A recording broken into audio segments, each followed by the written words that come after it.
Le joueur a beau s'être excusé pour cette erreur, le PSG hier a réagi, la mise à pied, une mise à pied qui intervient à la veille de la rencontre contre Chelsea en 8e de finale de la Ligue des Champions. Ça tombe plutôt mal. Comment est-ce que ça réagit du côté d'Abidjan aujourd'hui ?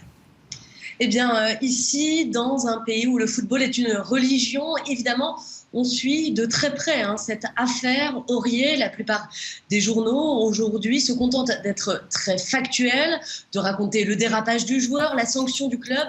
Mais du côté de certains journalistes sportifs, le ton est bien plus agacé. J'ai pu joindre tout à l'heure l'un d'eux, un fin connaisseur du football. Et pour Cholio Diomandé, les mots de Serge Aurier sont tout simplement inacceptables. À la veille du 8e de finale de Ligue des Champions, vous le rappeliez, pour un joueur de ce niveau, c'est une grosse idiotie, m'a dit cet éditorialiste.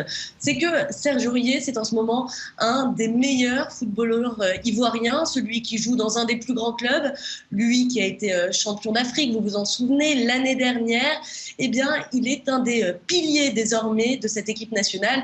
Il incarne la relève. Alors, la question qui se pose ici, c'est aussi de savoir si cette affaire pourrait avoir des conséquences sur la place de Serge Aurier en sélection.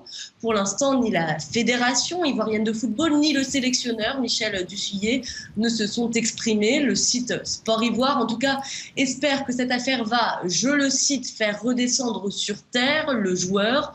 La Côte d'Ivoire, regrette-t-il, est éprouvée par ce mauvais comportement.